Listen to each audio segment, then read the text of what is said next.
C'est assurément le plus grand problème de la vie chrétienne que celui de connaître la volonté de Dieu et d'être conduit par lui.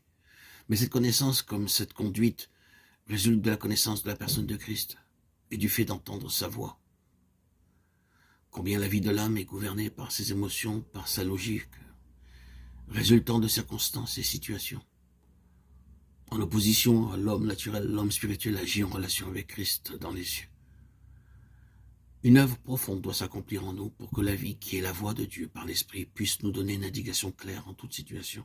Dans Genèse 12, au début de son histoire spirituelle, nous voyons Abraham qui jugea nécessaire, confronté avec un état de famine qui régnait en Canaan, de descendre en Égypte. Naomi et son mari Elimelech, accompagnés de leurs 2 fils, quittèrent le pays de Juda pour séjourner en Moab à cause de la famine. Ce séjour, qui dura 10 ans, vit Naomi retourner en Juda, veuve accompagnée de ses 2 belles-filles, privée de ses 2 fils et remplie d'amertume. Abraham, comme Naomi, furent gouvernés par une situation, et il en résulta pour chacun des pertes. Élie, le prophète, alla au torrent de Kérit, et plus tard à Sarepta, chez la veuve, non en raison de la famine qui continue de sévir, mais parce qu'il avait entendu la voix de Dieu. Pars d'ici, dirige-toi vers l'Orient, et cache-toi près du torrent de Kérit, qui est en face du Jourdain, 1 Roi 17.3. Lève-toi, va à Sarepta, qui appartient à Sidon, et demeure là, 1 Roi 17.9. Il en résulta du fruit. La veuve et son fils furent nourris, et Dieu ressuscita le fils de la veuve. Ces exemples, parmi beaucoup d'autres, illustrent de manière probante la nécessité de notre éducation spirituelle sous la main du Saint-Esprit, pour nous amener à la connaissance intérieure du Fils de Dieu, afin de marcher sous sa sûre conduite dans la connaissance de sa volonté.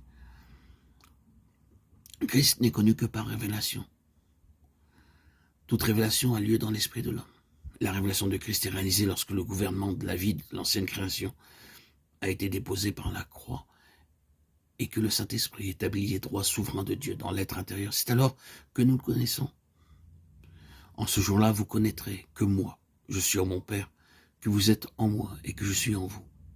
Jean 14, 20. La révélation de Christ en nous est l'union de notre esprit par le Saint-Esprit, avec Jésus ressuscité et glorifié dans les cieux. Le croyant est alors dans l'expérience de sa position céleste en Christ, Éphésiens 2.6, et de son union avec Christ. Celui qui est uni au Seigneur est avec lui un seul esprit, 1 Corinthiens 6.17. Son esprit, renouvelé et rempli du Saint-Esprit, devient l'organe de la connaissance des pensées, besoins et intentions de Dieu et de la puissance divine. Nous savons alors différencier l'âme de l'esprit.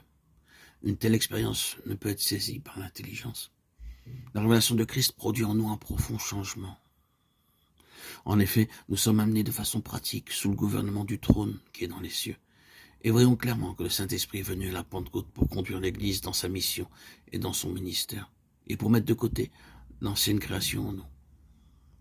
Bien que cela soit généralement admis dans son principe, il en est autrement en pratique. Les déclarations des Saintes Écritures concernant l'œuvre de Christ, notre mort, notre résurrection, notre position dans les lieux célestes, sont reçues comme des vérités qui demeurent pour beaucoup un état de fait. Mais ces vérités n'étant pas expérimentées laissent les croyants dans l'immaturité. Ils savent ce que Christ a fait. Ils parlent de l'œuvre accomplie. Cependant, bon nombre ne le connaissent pas comme celui qui est la vie. C'est la révélation de Christ en nous qui fait du christianisme une réalité vivante. Et l'expérience de Galates de 20 en demeure à jamais la clé. Je suis crucifié avec Christ. Ce n'est plus moi qui vis, c'est Christ qui vit en moi.